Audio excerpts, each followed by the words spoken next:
Hello. Oh, good, a responsive audience. That makes me a lot less nervous. It is a tremendous honor to be speaking with you today. My name is Chris, and I'm a composer. Normally, I'm in the business of writing music for film, television, and theme parks. But I'm speaking with you today because I recently finished my first symphony. Oh, thank you. I didn't know that was an applause line. I appreciate that. 2 years ago, the Central Oregon Symphony Association kindly invited me to write a new piece of music. And the subject of this new composition was to be the Malheur National Wildlife Refuge. If you're not familiar with Malheur, it sits at the feet of the Steens Mountains in southern Oregon, has nearly 200,000 acres of plains and wetlands, and is home to more than 300 species of bird. But if you've been following the news in recent years, you may remember Malheur in a complicated light. In a period of just 41 days of confrontations at the refuge, the name Malheur has become synonymous with political division and controversy. But for my friends Jay and Teresa Bowerman here in Bend, these events sparked an idea. They approached the Central Oregon Symphony and said, why couldn't we commission a new piece of music to redirect the public's attention to all of the wonderful things about Malheur, get away from the politics and just celebrate this magnificent place. And even more, this piece had a mandate to promote healing and finding common ground. So once we were off and running with the project, we took our first trip out to the refuge to find the heart of the story. We met with various representatives from the Paiute tribe, with geologists, biologists, and lots of very enthusiastic birders.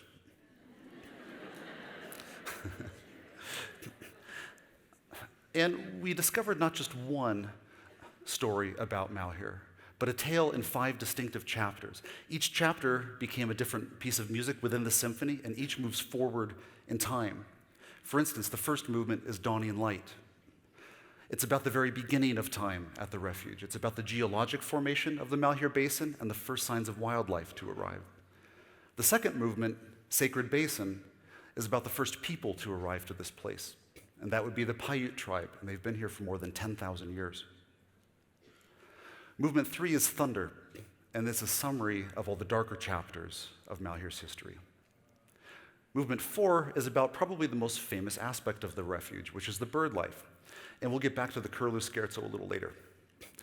Awakening is the final chapter in this story, but the backstory to this piece has yet to be written in our time. This movement symbolizes our departure from the past and celebrates a rich and exciting future for the refuge and other cherished places like it. We also wanted to incorporate visual media into the composition, as well as a multi-point wraparound surround system for the audience where I can project pre-recorded audio from the refuge to play alongside the orchestra through the performance. And at this point, it seems like we have everything we need in story, in concept, and in purpose. But technically, the canvas is still blank. There was only the small matter left of writing the actual music that's going to be in the symphony. And so I scrambled to find this list of ingredients to help get me started. I was looking for anything. It could be a melodic motif, rhythmic elements, colorful instrument pairings, anything to start mixing into this compositional bowl and hope over time it would bake into something palatable. And I turned to the most obvious source of inspiration, Malheur's birds. I began looking up who were the most famous and notable birds at the refuge, and started transcribing their songs by hand. And as I started looking at these melodies, I realized there was lots of usable little bits that turned into melodic motifs. And I would develop those melodic motifs into slightly larger melodies. And then I noticed rhythm patterns in the bird's speech that became the rhythmic foundation for the piece. And pretty soon I realized I had everything I needed to begin the symphony. And during this process, I would go back into my imagination and I would be standing back at the refuge, looking out over the grass, listening to the birds speak. But instead of hearing the birds speaking back to me, I began to hear orchestral instruments singing these little motifs back. For instance, maybe somewhere over here in the grass, a clarinet would speak. And over here, a flute might reply. And overhead, some aggressive little piccolos insert themselves into the conversation. And now to go down below the grass, maybe some down in the mud somewhere, some guttural birds or some frogs begin to speak down here. And I imagine off in the distance, a couple of birds having a rapid fire argument about something silly, maybe a worm, I don't know. And I'll never forget my first sighting of a trumpeter swan out at the refuge, and I thought we definitely need to feature one of them in this piece. With a French horn, of course. And at this point, I started running out of woodwind instruments to reflect all these different birds, and so I turned to the strings section. And at the front of every symphony orchestra, there's a big sea of string instruments, and so I divided them into lots of little subsections and had them play really rapid-fire figures to sort of mimic the chaotic staccato of thousands upon thousands of birds trying to talk over each other. And the bass of strings sounded something like this.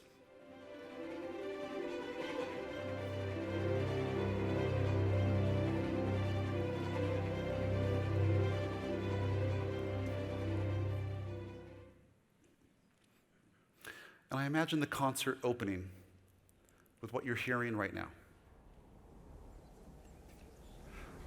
This is some wind through the grass we recorded out at Malheur. And the first signs of bird life arriving on the scene.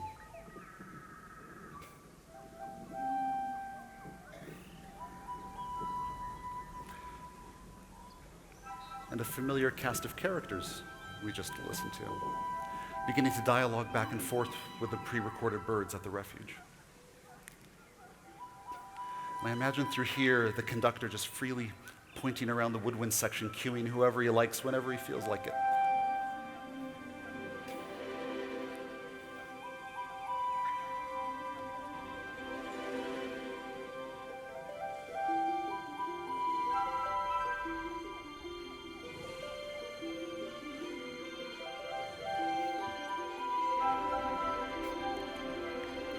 Now here's our whole cast of characters together. And I wanted to create the sense the refuge was full of life. And with that trumpeter swan, I feel like the symphony has officially begun.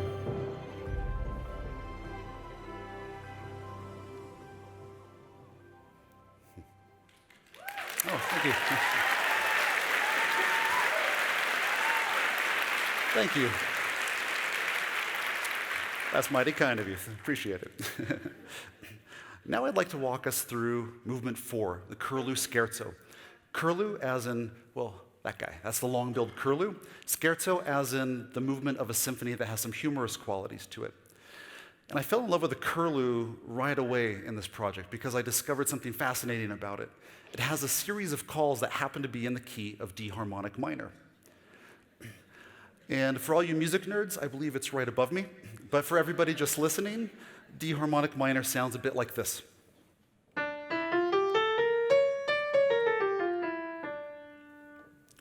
And the interesting color you hear in that scale is because the 6th step of that scale is lowered a half step, and the 7th step is raised a half step. And it gives us these 4 colorful notes up on the top.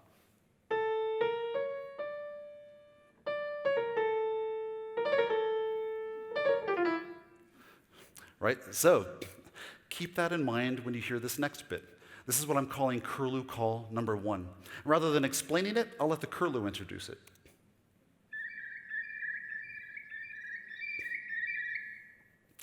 I don't know about you, but what I just heard sounded something like this.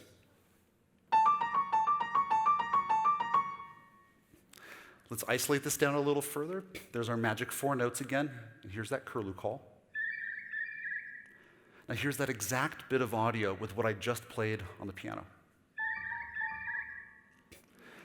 Right, so note for note, that's more or less what the curlew was singing. And that was really nice because it's beginning to do my job for me. It just composed a beautiful melody.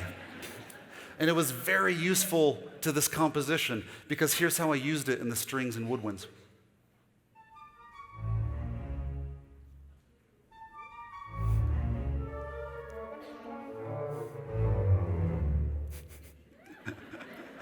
All right, thank you.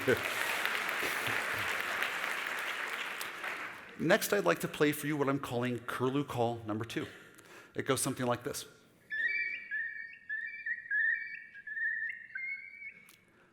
Now, what I'm hearing sounded like this.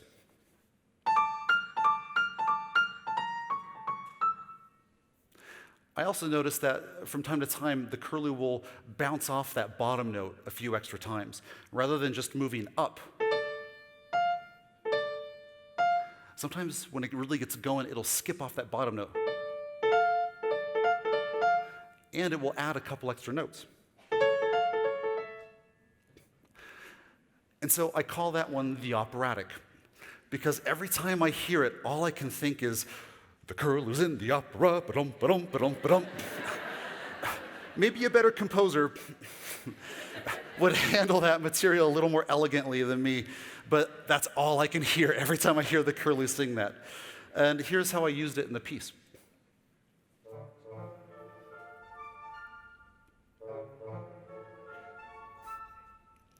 Now here's how I used it in the strings, and then halfway through this bit, a melody comes in the upper strings, only using notes from curlew call number 1. Here's 2. And 1.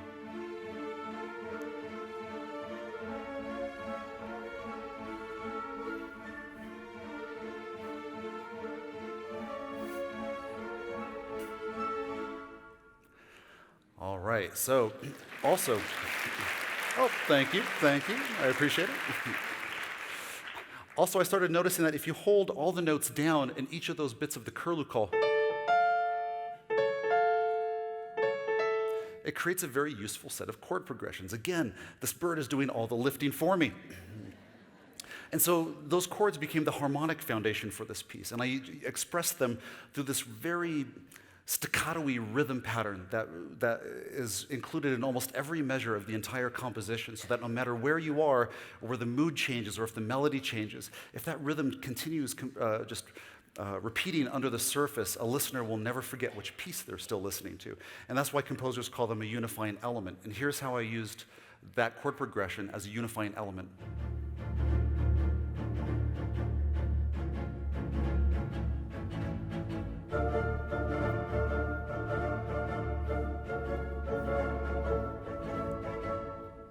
So, I think you can see where I'm going with this. So we're going to bring out that compositional bowl again, mix all these pieces we just listened to all together and see what happens. So what I'm going to play for you is the very ending of the curlew scherzo.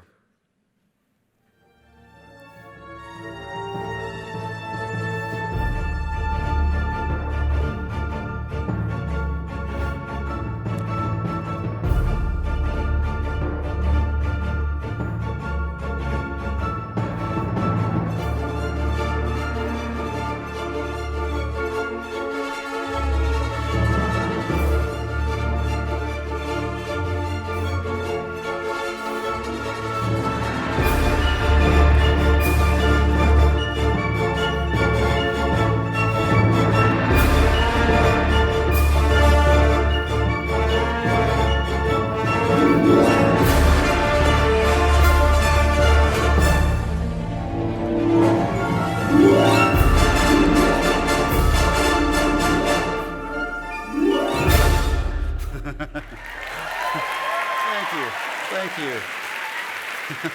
Thank you so much. It's very kind. Well, through this musical adventure, it was important to me that through this whole process that the music remain free of all cynicism. In our current age of political posturing and divisive rhetoric, I believe it's important to rise above the pitfalls of partisanship to create something of meaning or beauty. The creative process has no room for judgment or censure, but only joy and enthusiasm. True art appeals to our common humanity. It has the power to heal and connect us, to move us from focusing on our differences toward what we have in common. And I can think of no more common and universal human sentiment than the awe and reverence wilderness inspires. In celebrating the beauty of Malheur, I hope my music helps us transcend the banal, connecting to this sublime part of ourselves, even if only for the length of a symphony. Thank you.